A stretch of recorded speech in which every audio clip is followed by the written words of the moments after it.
You can even be poor if that's what you want to do.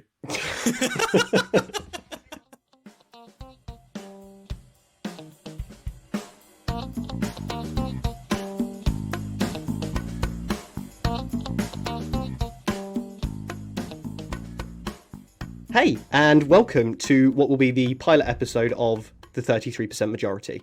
This is a talk show where you'll find three friends fighting for their 15 minutes of fame. I'm your host, the real host, Tom Hutchinson. That's where you're wrong. I'm the host, Ashley Hall. No, I'm the host, Alex Springthorpe. So this show was born from the three of us wanting to do a podcast together and having just no idea what to do. Apropos to that, we decided we'd each host our own little segment, where we each get our own 15 minutes of fame to bring whatever we want to the table. Now, guys, what I'd like to start off with is, I'm in a bit of a pickle and I need some advice. Ash, you're something of a mechanical engineering whiz. What you don't know about mechanics and engineering just simply isn't worth knowing. Oh, absolutely. Truly, that is the case. And Tom, I've seen you. I've seen you do it. You were sat there cool as a cucumber, driving about in a car. And I think that makes the two of you the perfect people to help me choose my first car. Where do I start? Have you thought about motorcycles? What? No, but have you tried motorcycles before? Have you actually tried riding a motorcycle? Which one's a motorcycle? Two wheels, It's the car wheel. with two wheels. It's the half car. Ah, the lesser known fully over car. Mm-hmm. Yes, I'm quite the accomplished fully over car operator. Okay, so you want four wheels now. You've done two and you want to graduate to four. The stopping at traffic lights is difficult because of the falling over. The torrential downpour that gets inside of all of my clothing and orifices is too much for me now. My bones are old, I am frail, and I'm frightened of falling off and doing murder to myself. So yeah, more wheels, more windscreens, better comforts, please. Well, as far as I was aware, though, like, after you'd done two wheels, you had to go to three. And so have you thought about, like, sort of somewhere in between? I swear there is a three-wheeled car. It was on a really famous... Yeah. You could have a Reliant Robin. Yeah, Reliant Robin, yeah. Immaculate. Plastic exactly. pig, baby, get rolling. You can park it in the same place that you park a motorcycle, right? Here is a fun fact. The Reliant Robin was initially designed for motorcycle riding miners to get to work every day, and you only needed a motorcycle licence to operate one. Oh, How's there that? you go. There you go. So perfect Doesn't for apply you. anymore, though, so... Ah, okay. Doesn't Right. apply. Well, less and less coal miners in the UK. Thanks, Margaret. Mm. God, what a horrible woman. See, Ashley, you are a motorcycle boy, and you're in a very similar position to me, where we are both just waiting for our driving tests. Yes, Thanks, sir. Rona. Thanks, Rona. Tom, you've been a graduate of getting about with many wheels for several years now. Mm-hmm. What's important when it comes to buying a car? Okay. More miles is better, obviously, because it's more trustworthy. Yeah. If I'm totally honest with you, I think the most important aspect of buying a car is making sure that you can plug your phone into it to play your tunes. That's true. You don't want to be stuck listening to like BBC Radio 4, where they do a play and it's just them doing the voices and then some guy with some coconuts doing horse noises in the background, which is a job I've applied for 4 times and been rejected each time. Hence, you've decided to go into sounds podcasting. like a podcast. So. Yeah, podcast. Hang on a second, they're on to us. No. So yeah, I think that, like, don't ever fit one aftermarket because they suck, and Halfords will do their best, but if you sit with them, you will probably end up doing majority of the work anyway, and it'll probably fall out. So yeah, a fitted one is better in every way. Also, a good place to hang a hair freshener. I meant that without the H. Sans the H. An air freshener. Good places. Sand H hair freshener. Got you. Yeah. Okay. Yeah. What else? You should just buy a van. I've just bought a Vauxhall combo, mate. Whoa. And it's cheap as chips. Okay, I'm going to stop you there, buddy, because a combo is just a Corsa that got ahead of itself. It's a Corsa with big ideas. Okay. It's a Corsa that looked at a ladder and went, "Yeah, I reckon. Come on, get in." When I get to a certain amount of space in the back of that van, which I will, because it only needs to fit me and my beloved partner into it, we'll be in your back garden, lowering the house values and taking all the scrap out of your house. So don't get too cocky, mate. Well, it was that or dog napping, and I'm allergic, so... Are you actually allergic to dogs? No, I just wanted people to think that I wasn't, so that when I start dog snatching, no one will suspect me. Oh, it couldn't have been. He's allergic to dogs. I heard it on his podcast. There you go. Dog nap she wrote. Listeners, pretend you didn't hear that. We'll all move on from there. Yeah, studio audience. Yeah, avert your eyes. Pretend you weren't here for that little 5-minute segment. Dog nap just sounds sweet and lovely. It does. What are you doing tonight? Oh, I'm just having a little dog nap. Just a little snoozy woos. I'm going to find a nice little sleep spot. I'm going to do some spinning round, and then I'm going to get cozy. I'm going to find a warm space, just curl up, and occasionally I'm going to fart, and you'll not be able to blame it on me because it's now so cliche. I might wake up intermittently and lick my balls for a while as well, but then I'll just go straight back to sleep. If you could, you'd be hearing it right now, just the... Just the sound of Ashley gently lapping away at his own scrotum. Just the sound of a Gluck Gluck 3000 cracking I just feel on. like sucking your own dick would feel more like sucking a dick than having your dick sucked. These are some challenging concepts. That's like, I feel like Chekhov said that, or somebody, or like, that's a literary device, surely. Yeah, this is, it's all a metaphor for the desperation of men. I managed to lick the tip once. No way. Yeah. That's and insane. you've immortalised it into podcast history now. Well done, Alex. Yeah.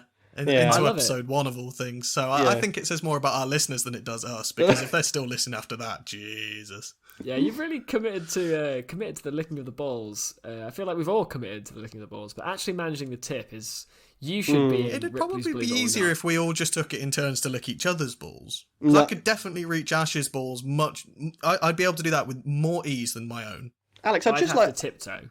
I'd just like to highlight, though, that we were talking about buying cars, and we've somehow gotten onto the topic of licking each other's balls. I'm going to get the bus, so don't worry about cars. I could lick Ash's scrotum, Ash could lick yours, and you could lick mine, Tom. Think of the efficiency and the time saving. Yeah, I'm not 100% convinced just yet. It's a synergetic approach. Yeah, to I'm like three-way boy fellatio. Yeah, I get. We're onto fellatio. We're saying scrotum. It's the other one, isn't it? Yeah, I get it. Like I get what you're sort of throwing out there. I'm picking it up, but I don't know if I'm necessarily on board just yet. Maybe we could go back to the cars, touch on the ball licking later. What you watch? Me and Ash will get the balls rolling. You can just watch while we can all just see if it's for us. Eventually, you'll feel awkward watching, and you'll just have to join in. Oh God, it's like when you see this. a queue for a shop, and you're already committed. You can't turn around and leave the queue because there's someone behind you now. This is radio hell. This is hell for me. What about a diesel Ford Focus? Would that be good? I think you need to focus on the horses. How many horses are inside the car? That's I think a really important thing. How many horses it's got? A horse and a half in that. 2 car. in the front, 3 in the back. You can double it if there's room to stack. Are you allowed to blend the horses before you put them in? I don't really know how it works. Engines have horses in them, that's all I know. So however they get them in there, the more the better. If they're blended up, yeah, I think that works as well. So we're on to performance. What impacts the performance? How do you get the ponies inside of the engine? Because I want lots of them. Forced induction, but with it's a big fucking funnel full of hay, and you just force hay into the horse, and you get more power out of it. It's forced induction. Yeah, good idea. Let's disregard the idea of engines entirely, and I want a car that's run by a pony. Yeah. How do I force hay inside of the Honey? Inside of the Honey? You said Honey, dude. Yeah, the horse pony. Horse pony is Honey. Get with the program. Get with the horse pony show. It's a one-trick pony. So I think a series of mechanisms and levers to kind of just jam the hay inside of the crunch that hay pony and do a big run. You could pre-digest it for them and then just have it'd be like Weetabix. Like baby when you bird leave Weetabix in the bowl too long. Okay. I think the idea of pre-digestion is there are going to be some animal welfare concerns, aren't there? Most likely, yeah, yes. But I bet they're feeding cows other cows to make them extra beefy. Beef squared. Beef squared. What do we think to beef squared as a concept? All the way down.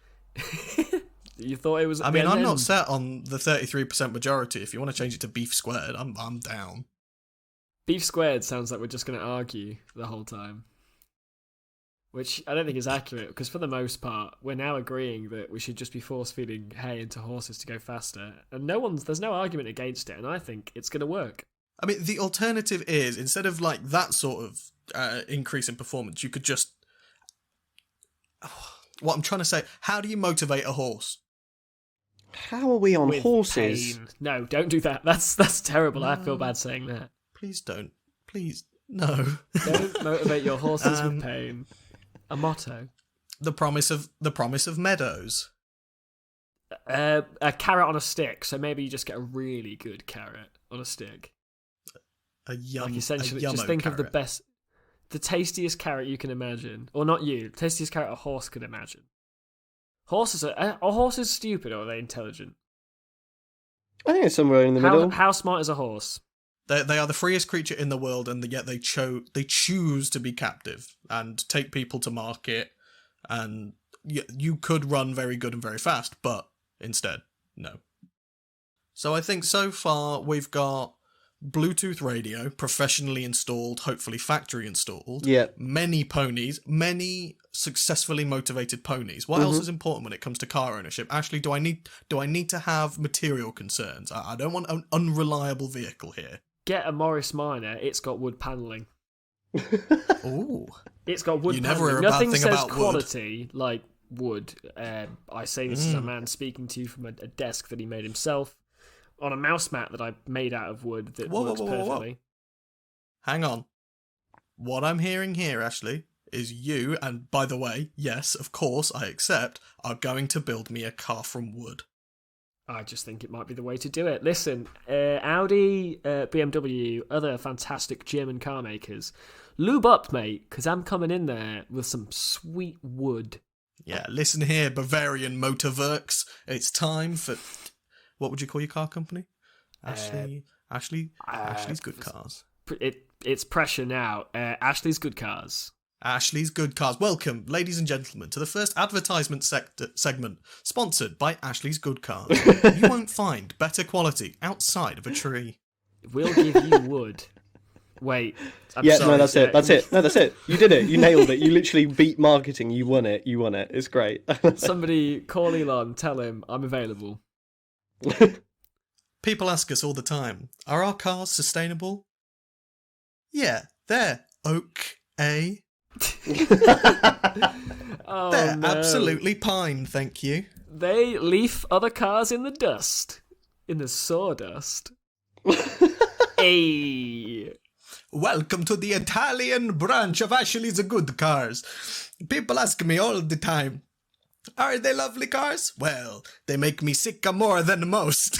Oh my god, no. I hate that. That's borderline an attack there. I feel victimised.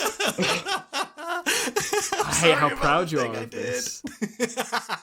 The worst thing is me and Tom just let that happen. We knew the build-up was there, and we knew it was going to be shit, and we just thought, you know what? Cool. This is it's like we stood there and watched a car crash. We knew it was going to happen, and nobody put the brakes on. Luckily, all of the participants were unscathed because they were riding in style, comfort, and safety. Thanks, Ashley's Good Cars. We're still in the advert. We never left. Oh, it's Ashley's Good Cars, a car that you can rely on. No, that's just words, isn't it? That wasn't a pun. I thought that was just for a nothing. second there I was going to fall into a pun, but I didn't. Tom, would you like to be host for a most? Most S. So so essentially that is to say that for episode 1, the pilot of our very important podcast, you've planned nothing. Do you remember that time I've been on holiday all week and been like... That's my segment. Let me talk to you about I've had no chance. I've been relaxing by the water. I've had no chance whatsoever to have a quick 5-minute think about the podcast I care about so very much. Even on just the journey home, I couldn't possibly have dedicated any brain power. Of a 1 litre Lupo on the motorway, my friend. If there's only one thing I was concentrating on, and that's survival. Okay, picture me, if you will, knife between my teeth, hanging from the door like some kind of high seas motorway pirate, just trying to break into the truck in front of me to get some sweet space to stretch my legs and work on my thing for the podcast this week. But okay, on the high seas of the motorway. So you got nothing. We can help you brainstorm. What? We can help you come up with your segment. Yeah.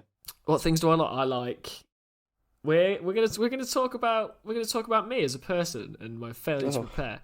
I like wood, but not in the way that you think I do. I like pine. We've done wood now. We've done wood's wood. Old. I'm fed up of wood. I'm fed up of wood. I've heard it all now. Wood's out, Why metal's haven't in. scientists made wood? Why have we got so many good materials, but we have no substitute for wood, which is the best? Bring in the alloys. Have you heard of metal? Yeah, but you can't. Wood's cooler than metal. Actually, we have literally just been having a conversation about a car made of wood, and let me look outside. Oh yeah, they're all made of metal now. Wood sucks. Wood sucks. That's some strong wording. What about? It got you riled up. And... Go on, tell me why it's good. Tell me why it's good. Because it has grain and character, and every single tree is different. Even shitty little trees like pines. Any pine, if you're listening to this, get fucked. You'll never be oak. All right. Stop pretending. Deal with it. Well, hang on. That started off so positive for pine, and then you just slapped them down. It's fast growing, but it's soft. It's useful for lots of things. Don't get me wrong, but when it comes to beautiful stuff, yeah, you got to have something to throw straight into the trash. In the trash. Take your IKEA furniture and burn it. Make your furniture, homies. Make your own furniture. It's amazing. It's easy. We've done wood. We did wood in my section. I'm the wood boy now, and will forever be known as the wood boy. You've lost your hobby. This is the worst day What else ever. do we know about Ashley? He's quite politically charged, Tom. Oh, quite politically charged. Yeah. I had a pop at someone last night for being a landlord before they didn't tell me right at first. So we had this long conversation, me and my next door neighbour's friend, who will remain nameless, but he's quite muscular. He's taller than I am, and he always talks about all the fights he's been in. He's a very scary guy.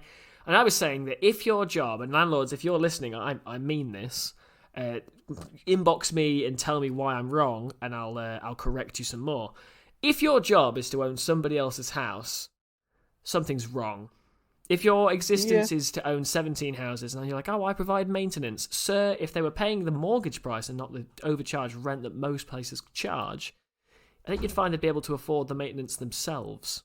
Most definitely. So, but this is what I said to this guy landlords do have their own problems. Yeah, oh no, I own someone else's house.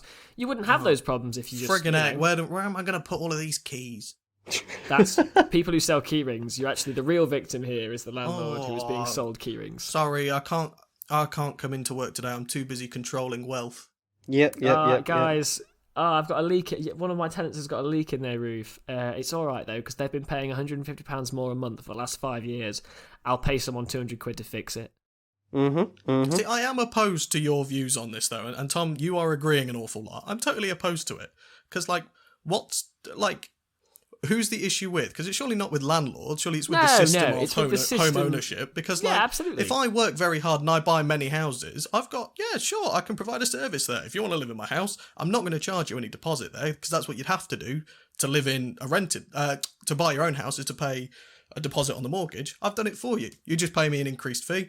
I'll cover all of your maintenance. It's happy days. If you don't want to do it, it's all right. Fuck off. Go live back at home. Save up some money. Work harder. Buy your own house. I think work hard a bit doesn't pay off like that because in a lot of the situations, especially now, in the last 2 years, nobody's going to be in a position. At least none of the lower class people are going to be in a position where they can really get into the property ladder because obviously they've been laid off from work or they have low skilled jobs that don't pay a lot. No, that's untrue. That's untrue entirely. All three of us have been employed throughout the pandemic. We've not been affected at all. Yeah, but the we three, aren't. Yeah, the three of us the majority. made. The three of us. Yeah, we're a minority. A lot fortunate. of people. A lot of people have been a lot less fortunate and have lost jobs. And I think you are right in the sense, Alex, that I can't directly blame a landlord for not taking advantage of a good system for them, which is not the system exists to support them, much like with a lot of what the current government does. It helps rich people continue to be rich or get richer. So I think my beef really is with allowing house prices to increase, not in line with inflation. They've just absolutely snowballed to a price that's just unmanageable for a lot of first-time buyers.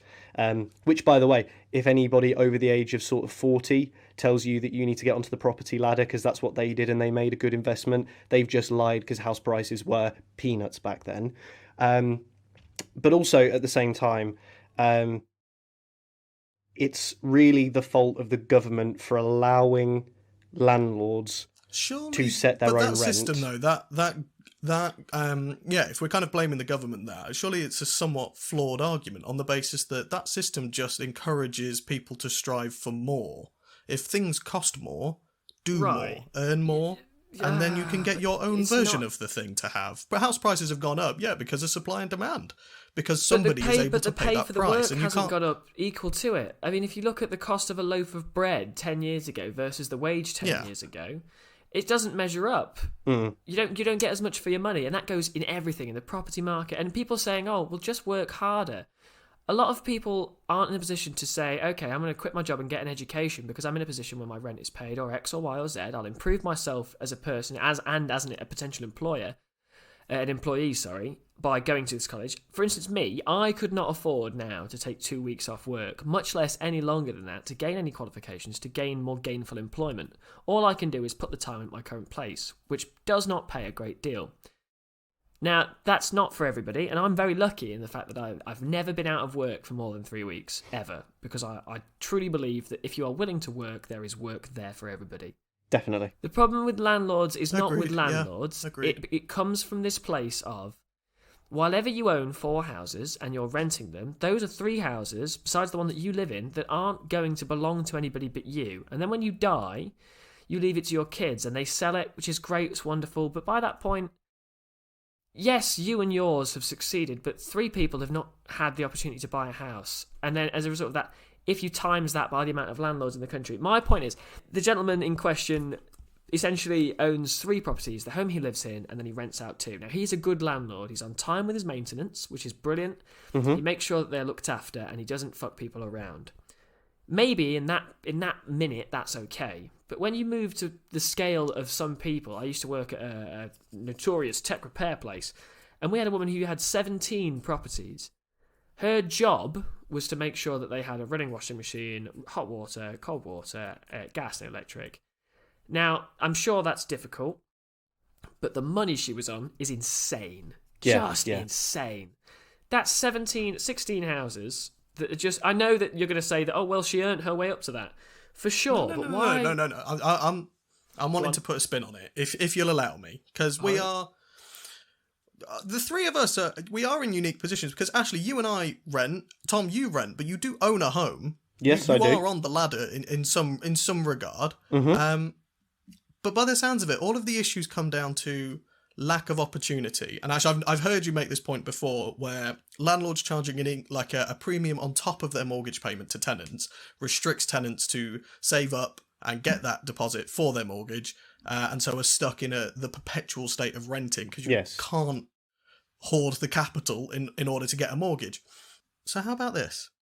What about we, as in me, you and you, set up an organisation and we help people get a house? And what we do is we'll buy a block of flats or a big old house, and you can come and stay in our house, and all of the expenses are split equally across many people, and the conditions are somewhat rough, but everybody's in it because hey, it's cheap as fucking chips here. Just hoard money, and then you can buy a house, and we wouldn't profit off it. It's just that I'm going to save the world, and this is how I'm going to do it. You've just described communism. Yeah. Sounds like it'd work. It sounds like it works to keep those people in. Sounds because like a bloody those great people idea. then have, they've got nothing going on but work and being at home with family or being at home with partner. So they just have 5 or 6 fucking kids because they've got no space to make stuff and learn things. There's no drill to be better. There's no... It's not a permanent move. It's just that I would quite happily. I would streamline my life now if I knew that for 1 year I could go with very little stuff. Very little room. It's just me and my fiance in a studio flat with no stuff. If I knew that within 6 months, a year, all of the money saved would be going into a pot, and we could move out, I'd be happy with that. There's nothing stopping me from doing that right now. I'm just quite happy with where my life is currently. So here's the thing, I see where you're coming from, but what a lot of people don't consider when they sort of describe those sort of ideas is that despite what a lot of people might think, socializing and doing things and spending money on things that you enjoy should not be treated as something that only people of money can do. So for example, if I'm saving for a house, that means that no, I can't go out and enjoy myself. I can't do anything. I can't treat myself to anything at all. So I'm sort of very much of the opinion that you should still be able to live your life, buy nice food, go to restaurants, but still be able to afford a house. So I see where you're coming from. At this point, we're just talking about decisions. This isn't a structure. This isn't like a government-mandated ruling that you But it's must, the way that the if world you're saving is. for a house. But like, if I suddenly decided I'm cram saving for a house now, guys, I can't do anything. You wouldn't go, God, you're so oppressed you are. I can't believe this is an outrage. You have a right to go out for dinner in a restaurant. To have nice I'm things. just prioritising my own shit. Yeah, absolutely, and that's a wonderful.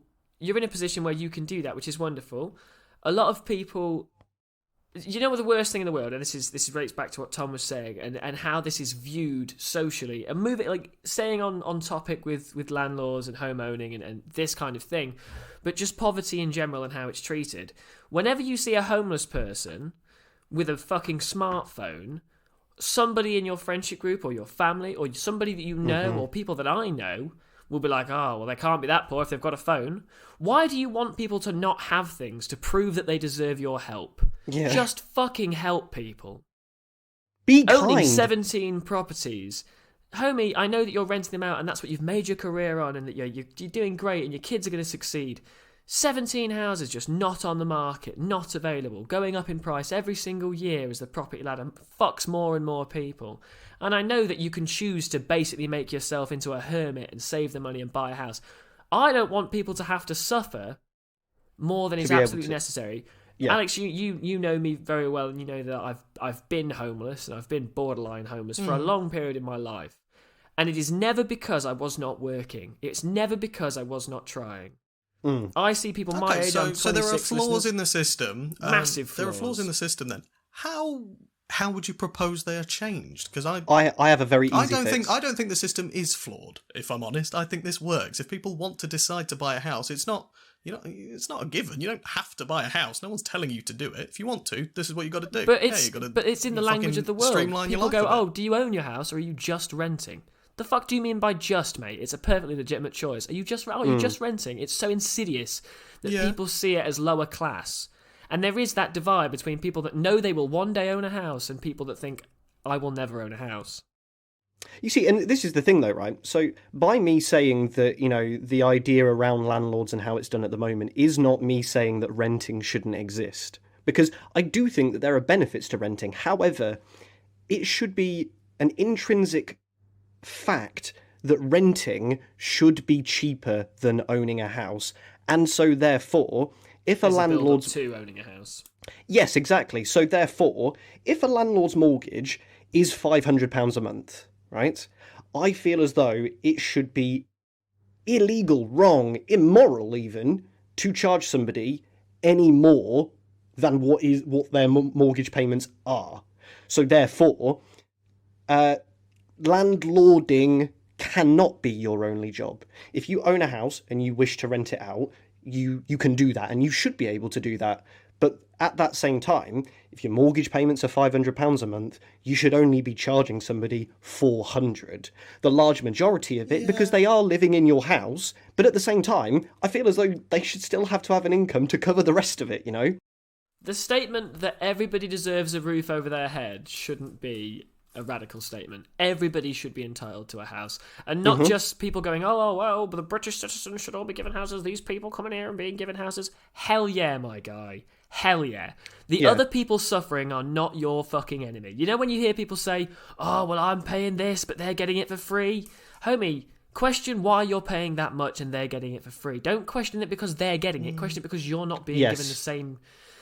It's fucking ridiculous. It's like seeing somebody else at a restaurant eating cake, the waiter saying you can't have any cake, and you going over and kicking the fuck out of the person eating cake. Homie, they've got it, you haven't. It's not because of them, it's because of the fucking system. It's because of the restaurant, if you saw somebody with 17 cakes, and you were starving, and they said, oh, you can have a cake, it cost me £1, I would like £2.50 for it, and I'd like you to eat it in segments, but I'll never give you the full cake, you can have a little bit, as and when. Homie, just give me the fucking cake. Homie, people are suffering. People are out in the fucking cold. And not just... And I also hate the thing that people do. They go, oh, well, ex-soldiers, British soldiers are fucking suffering whilst all these immigrants are living in our houses. Homie, nobody should suffer. Stop fucking making it a pain Olympics. The world is in pain. You could just be more kind. I guess, Tom, the answer to your point with not charging more than the mortgage payment, my initial thought was, but then what's the incentive for a landlord to do it? And I guess that is the point, isn't it? Yes, that is 100% the point. It's like, It's no helped towards it. Somebody else's home. Yeah, I feel as though like somebody should do it if they don't need it. And then, therefore, that person living there contributes towards paying off the mortgage. And I believe that should happen. Right? Because you still own the house. Yeah, exactly. So they should contribute towards it, but they should never be paying the full amount, because at that point, it should be just as easy for them to go and buy a house, and it's not. That's the point. It's like, why is, I could go and buy a house in Lincolnshire and the rent could be, somewhere around the mortgage payments could be somewhere around £600 or £700 a month. But then you can pay more than that just to rent exactly the same building down the same street. That's wrong. That's wrong. That shouldn't be allowed. You shouldn't be able to pay off somebody's mortgage for them, because at that point you should be able to just pay off your own mortgage. And your history... The bank will go out of its way too to tell you, hey, you can't afford a £350 a month mortgage. You can't afford it. But then I will tell them, hey, I've been paying £500 a month for the last 2 years on this place's rent, and I've never missed a payment, ever. Mm-hmm. Yeah, that's a fair point. That is a very fair point. Exactly, and that rent is more than the mortgage would be. Fucking dunked on by people. Well, I think that we've had a very good conversation there, and Alex, this is definitely not to patronise you, by the way, at all, so please don't take it that way. But I think that when people have opposing opinions, this isn't to necessarily say that Ashley and I are point blank correct and you are point blank wrong, because there are grey areas within everything. Everything is nuance. But it's nice to know that we've just had a conversation and you've sort of like not done a 180 necessarily, but your eyes are open to the way we look at it. I stand by my point, but yeah, I totally understand there is another side of the coin, and I appreciate you opening my eyes. Cool. Well, that's good. Is we can all learn from each other, and you can agree to disagree on some things. You know what I mean? Things like this, where us three aren't going to have any great deal. We're not going to affect great change in the rent versus fucking mortgage debate. So it's healthy to just have the conversation and learn from each other and pick apart the views. Because that will also filter down to children. That will filter down to children. We might not impact anything right here, right now, or in the next 10, 15, 20 years. But the hope is that if those opinions that we have that essentially mean that, people are cared for and people have empathy, you would hope that will filter down to the next generation. Yeah. And the next generation will be more empathetic towards needs than our generation or the previous generations, and then hopefully that will affect change in the future, as opposed to us directly protesting. I will never have anything negative to say about society becoming more advanced, moving forward, becoming more accepting, challenging the ways things have been since the dawn of time, on the basis that that's just the way things are. I love that. I do just love that. Yeah. So yeah, I welcome these conversations. Good. Change awesome. Comes not from the barrel of a gun. Change comes from people being able to have these conversations. And you see it a lot in the left and the right. They have these huge debates and they just scream at each other and it's like, you're wrong. Homie, people will be different. And if you can sit down and have the conversation and you can tell somebody, hey, this is how I feel about it. Okay, well, this is how I feel about it. And then, okay, well, here's why. Rather than going straight to being like, oh, well, you're a snowflake, you're a fucking right-wing, you're Hitler, rah, rah. It's like, whoa, let's just have the conversations. And I think this polarising world we live in makes it very difficult for anybody on any part of the spectrum, like politically, to have that conversation without feeling like they're being attacked. Yeah. Let this be a message to people that you can be wrong, and have the wrong opinions. You can be right and have the right opinions, but that's just what they are. It all comes with context. There are no right or wrong opinions until you can back them up and make them You can into even be facts. poor if that's what you want to do. Yeah. God, stop being homeless. Just get a house. Just do it. And anyway, on that note, Ashley, even though you really, really poorly planned your segment, but it Politically actually turned out to charged. be a really nice... That's what this all came from. Yeah, but you know what? In a nice way. In a good way. In a good way. It ended up being a very nice conversation, but I am now the host. So I I'm gonna defer take to over. the Tommy. expert, Welcome. Tommy Hutchinson. Thanks. What you got for us Thanks. today, bud? What I wanted to do, I've spent the last 2 weeks gorging myself, as it were, on lots and lots of sort of apocalypse-style media, mostly relating to sort of zombie You've been watching the news again. But it's all doom and gloom, guys. No, I basically watched that straight to streaming blockbuster Love and Monsters that's on Netflix. Is it any good? Starring Hollywood hunk Dylan O'Brien. Yeah, do you know what? It was actually all right, but it got me very, very hungry for the good 4 seasons of The Walking Dead. So I've been watching that as well, and also a few weeks before I started watching that Love, Death and Robots as well, which is sort of for anybody who's not aware, it's sort of a beautiful collection of short films, mostly apocalypse based, which is weird, but they're all really lovely and they're all really fantastic. And it got me thinking about, number one, we've just been through a pandemic, and you could argue that zombie apocalypse is in a way akin to that, just really, really I'd be fucking really bad ones. grateful for a zombie apocalypse. That'd be lovely. At least we could hang out. Yeah, it'd be great right now. But it got me thinking about, I suppose, number one, how the UK would cope with an actual zombie apocalypse, but then two, the three of us, how we would deal with a zombie apocalypse, what we would do, how we would stay alive, things like that. And I wanted to kick it off with, I used to live alongside a main road, my sort of family home. I don't live there anymore, but my first port of call would be go back to that house, hope that the current inhabitants have left to maybe find refuge, and all of the gardens are walled. It's all very well enclosed. Your old house does so... have fortress vibes. So just to clarify the premise, exactly. you want us to help you, work together. How would we work together to survive a zombie apocalypse specifically?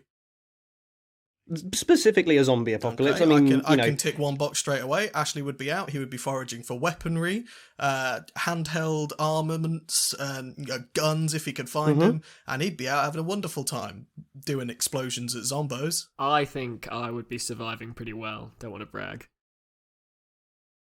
This is the interesting part, though. So when you watch sort of zombie apocalypse movies, though, usually guns and weapons are very, very freely available because they take place in America, where their laws around guns and weapons are fucked. You make an interesting point. Over guns in a zombie apocalypse are overrated. You don't want noise. You want a bow and arrow. I wouldn't even go so far as a bow and arrow or a crossbow, because a crossbow makes a noticeable... Whenever you see a crossbow in a movie, you don't hear the clatter, the thunk of it firing. You always hear a dull, silenced, edited thunk thwip, and it's a crossbow is a clunky piece of equipment.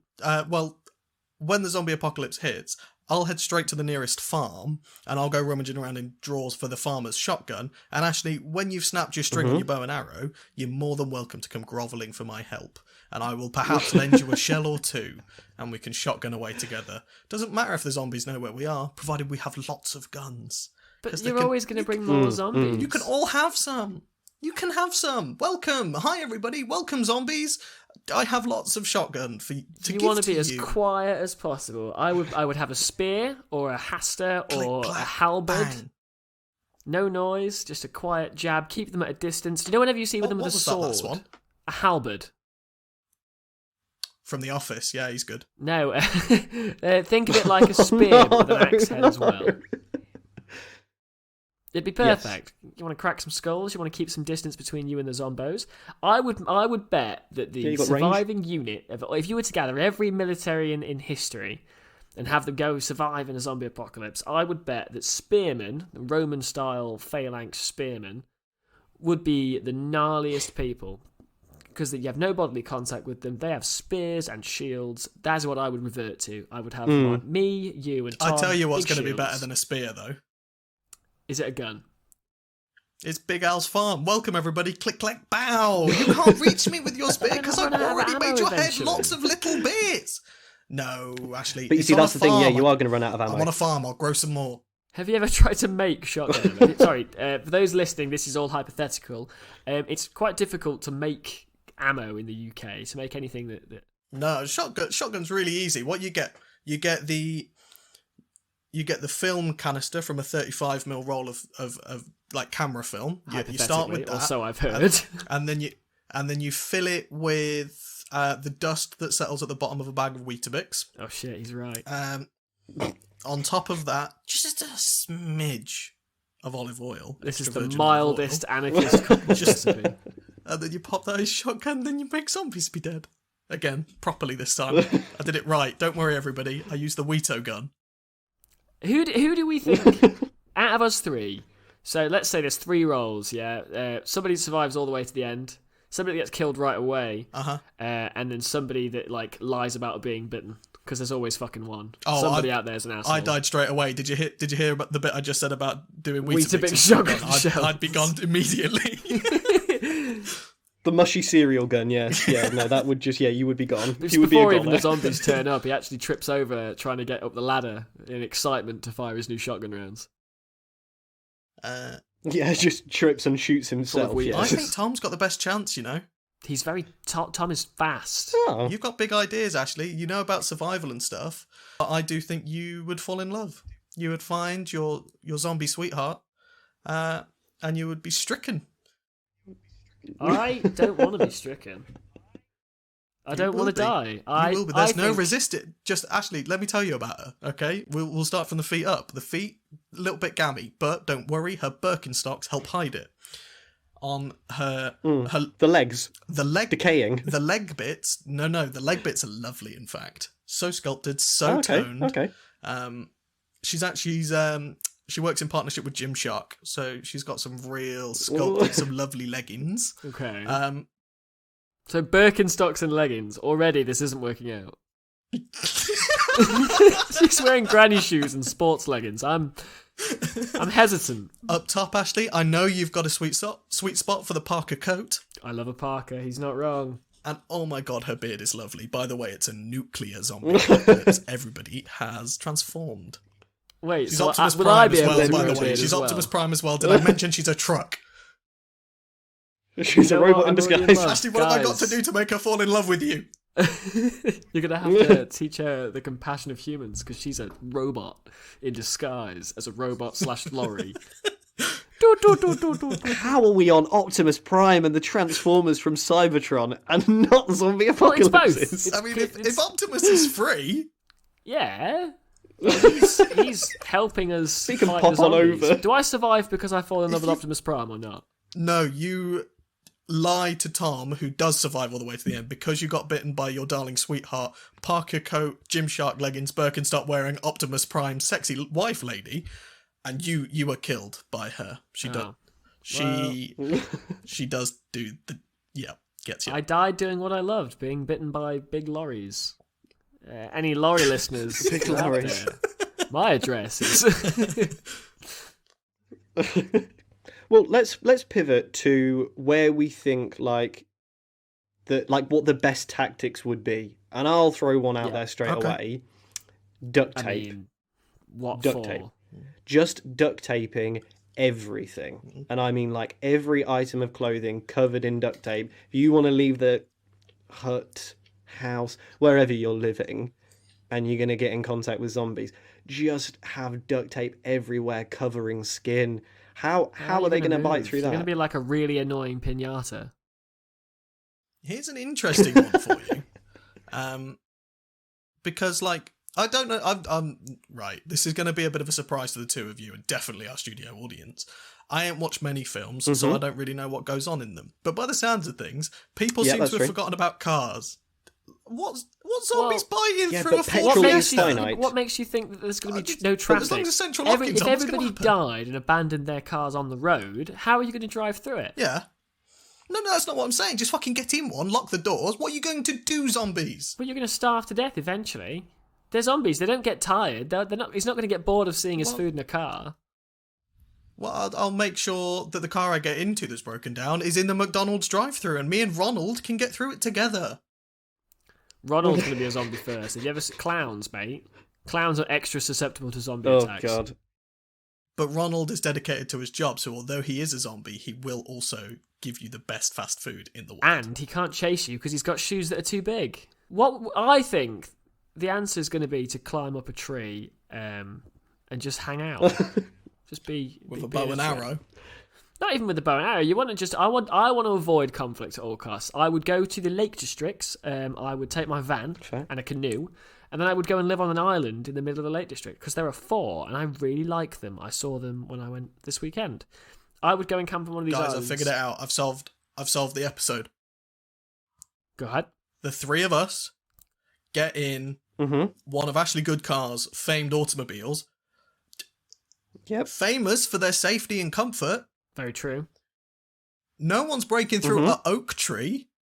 When have you Ah. ever seen anybody punch through an oak tree? It's not going to happen. We will be safe in there. We will drive from town to town. We will break in and squat inside properties owned by people. We will solve not only Ashley Goodcar's sales for that financial quarter, we will de-establish the landlord system.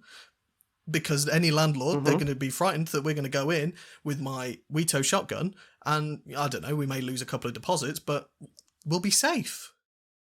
Constantly moving. Okay. Moving target. Constantly moving. I think Oh, I and agree. also I Okay, so forgot constant to mention moving. Optimus Prime is there again. He stayed with us. He likes me.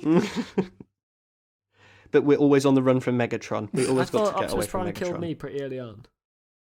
Oh yeah, we liked him for it. Yeah, but that doesn't mean we don't You like kept him. banging on about bow and arrows. Honestly though, guns in zombie movies, every time you like fire a gun, they're like, "Oh, I've got 10 shots left. There's a zombie. I'll just use my gun." And then it's like, "Oh great, now there's 30 zombies and I've got 9 shots left." And it's like, "Homie, you better save yourself a bullet and just kill yourself." That's just poor planning. Like if that was Okay. me, what I would have done is probably taken more bullets for my gun. Just I would have had infinite bullets. That's the way to solve I'd have that, put right? my jeans on. I'd have put my big pocket jeans on, so I'd have had lots of room. I just don't think that that's how it's going to pan out. I think you're going to run out of ammo, you're going to get eaten, and then I'm going to have to put you out of your misery. But, you know, like, you'll be like, "I love you, it's been good knowing you," and then I'll be like, "You too," and then when I think you're, like, all the way zombified, I'll be like, "Damn, motherfucker," and you'll be like, "No, I'm still here."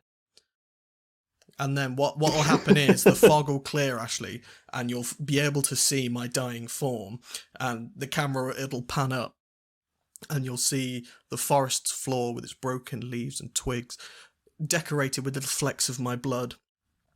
And then you'll see my Birkenstocks. And it was you the whole time.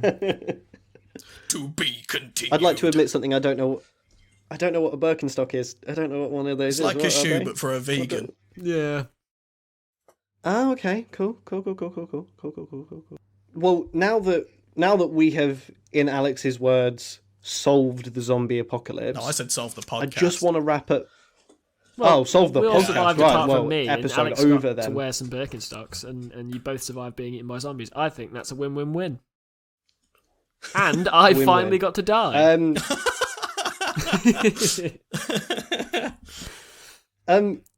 To close off my segment, I also want to do one other quick thing. Oh, okay. I came up with a Another game, something of a recurring segment if it goes well. Okay. I'll describe it very briefly. The game's called Top 100, right? Ooh. It's based on the fact, as you said, Alex, that you know nothing about movies. Oh. You know no movies. I don't think So, I'm going to like this game, I've got the- Tom. Already it sounds like I'm going No, it's to gonna be be the fun. victim of something. It's going to be fun for everyone but you, but it's going to make for good radio. So, I've got the IMDb Top 100 list right here. I'm going to ask you to pick a number between 1 and 100. And, yeah, you then got to just give me the plot synopsis. I might give you... What? a Even if I've review. not seen it? Yeah, no, but that's specifically the idea that you haven't seen said movie. Well, unless it's Back to the Future, I guarantee he's not seen it. Like, I guarantee it. I could do Back to the Future backwards Exactly. if you want. I've done that one a lot. Yeah, many a time. But yeah, so I mean, Ash, you can obviously maybe give a few context clues, maybe some of the actors that are in it, if that will even help Alex that much. But yeah, maybe we could just wrap up with that to close off the show. Game on. Okay. So I am now to pick a number between 1 and 100. You're going to tell me the corresponding movie off the IMDb's top 100 list, and then I've got to tell you what happens in the movie. Yeah, you've got to give me a brief synopsis of the movie, and if you want some help, if you want some support, I could give you a review from that as well. In which case, number 17, please. 17. Let's go.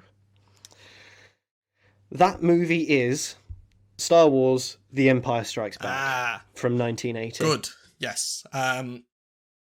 Perfect. So, of course, Star Wars is in space. Yep. It stars Kristen Stewart. Kristen Stewart's in it, and she looks lovely. Nice. And Neil Patrick Harris, but he's not.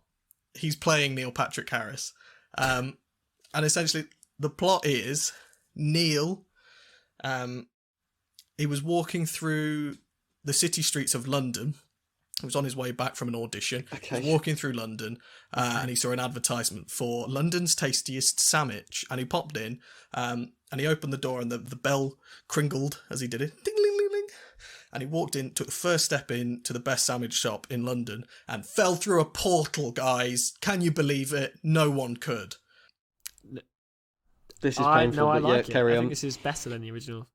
And Okay. then what happened after that was then he was on the moon, and Kristen Stewart, who had also been in the audition with him, was like, friggin' heck, Neil fell for the sandwich trick again. Same thing happened to Again. Adam Sandler last week. These Not the fucking sandwich trick. they goofed him up with the sandwich trick. They got another one. Gets him every Damn time. it. They done got. Then what happens is the next scene is so Kristen Stewart all the way up to this point, she's shy and timid as you'd expect her to be, but then the lighting changes and it becomes dark and gloomy, and it narrows in on it's just a letterbox view of her eyes, and then when it pans out again, she's just in all leather all the way down, all the way black, and she's got her light sword. Yeah, she's got a light sword, and she's ready to recover Neil from the moon place he's in. And then after this point, so far it's kind of got rom-com vibes, but it's that point that the movie just totally switches. And then there are fights, big fights. Yeah. Darth Vader is there. That's his name. That's the I did one. do that one. Darth Vader. He's there, and what he's not happy about is, they're trying to get him out of the sandwich moon. Which Is this pre-asthmatic Darth Vader or post-asthmatic Darth Vader? What does that mean? Well, is it like a man without a hat on when he's just a person, or is it like a man without? I mean, I can give you a run through of one of the scenes if you want. Yeah, please. Neil, please take this light sword. Do her vagina off. Let's go. Amazing. Hey Neil, it's me, Darth Vader. You get back to the moon sandwich. And then what happens is they do a war. Right. The star There's is the there. fucking. Okay, There's so the war. Hang on. Actually, no. Hang on. The stars are in the war. Oh, right. Right. Okay. That All makes the perfect stars. sense. Right. The stars are fighting. And that one, that's just the first installment. Oh shit. So. Oh, right. So this movie, Empire Strikes Back, is split up into different Yeah, parts. and that's the fourth one. Okay. I've never seen Star Wars. I appreciate it's probably about a conflict, and I'm pretty sure it happens in space, and there are spaceships, and there's a big robot and a shiny robot and a little one that says bleep bloop. But outside of that, that I don't have a plot. So just through sort of like pop culture osmosis, Yeah. that's as much of as you've absorbed. That's of what's Star Wars. gotten through the barrier. Yeah, Okay. Well, would you like the actual more than synopsis? anything in the world. Yes, please. Okay. After the rebels are brutally overpowered by the Empire on the ice planet Hoth, Luke Skywalker begins Jedi training with Yoda, whilst his friends are pursued by Darth Vader and a bounty hunter named Boba Fett all over the galaxy. Perfect. And So- what did I say again? Yeah.